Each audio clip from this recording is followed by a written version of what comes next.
নমস্কার বন্ধুরা, অনিফার্স world YouTube চ্যানেলে আপনাদেরকে স্বাগত। ব্রেকিং নিউজ একদম আপনাদের জন্য।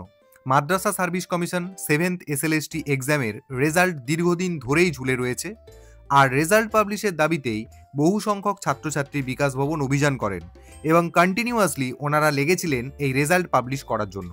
তাই কমিশন এক প্রকার বাধ্য হয়ে নোটিশ দিল, সেটা আপনারা দেখে নিন। নিউজ পেপারের অ্যাডভার্টাইজমেন্ট সেকশনেও দেওয়া হয়েছে রেজাল্ট পাবলিশের এই নোটিশ, এবং সাথে সাথে কমিশনের ওয়েবসাইটেও দেওয়া হয়েছে। তো এখানে নোটিশটিতে যেটা বলা হচ্ছে দেখে নিন, যে 7th এসএলএসটি 2023 এর 11টি সাবজেক্টের পরীক্ষা, যেটা নবম দশম শ্রেণীর জন্য নেওয়া হয়েছিল, তার রেজাল্ট কমিশনের ওয়েবসাইটে প্রকাশ হবে আজ, অর্থাৎ 17ই সেপ্টেম্বর বিকেল 5টা থেকে।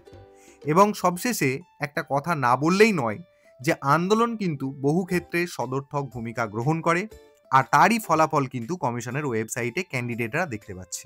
তো অবশ্যই ভিডিওটি আপনারা সকলের সাথে শেয়ার করুন, এবং আপনারা যারা আমার চ্যানেলে নতুন তারা চ্যানেলটিকে সাবস্ক্রাইব করে নিতে ভুলবেন না।